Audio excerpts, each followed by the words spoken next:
Hello Yuvraj, हजुर के गर्दैछौ तिमी? म यहाँ बिजनेसको भिडियो हेर्दैछु। ए हो, अनि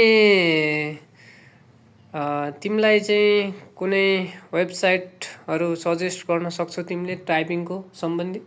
ए मसँग छ। मलाई पनि टाइपिङ आउँदैन, त्यही भएर तिमीलाई सजेस्ट गर्न सक्छौ कि तिमी अब कम्प्युटर चलाइरहेछौ।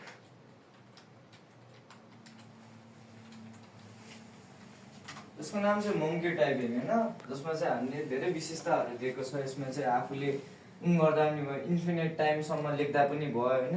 जस्तै कि हेर्न सक्नुहुन्छ, म जति जे पनि लेख्न सक्छु होइन। अब मैले टाइम लिमिट पनि सेट गर्न सक्छु, जसमा चाहिँ मैले यहाँ यति मिनटमा यति प्यासेज सकाउने, यति 15 सेकेन्ड जतिमा यति प्याराग्राफलाई सकाउने भनेर गर्न सकिन्छ। यो चाहिँ कम्प्युटर पढ्ने विद्यार्थीहरूको लागि एकदम राम्रो होला। जसलाई चाहिँ टाइपिङहरू राम्रोसँग आउँदैन, जसलाई चाहिँ गाह्रो लाग्छ, त्यसले चाहिँ यो वेबसाइटबाट गर्न सक्छ र धेरै राम्रो गर्न सक्छ।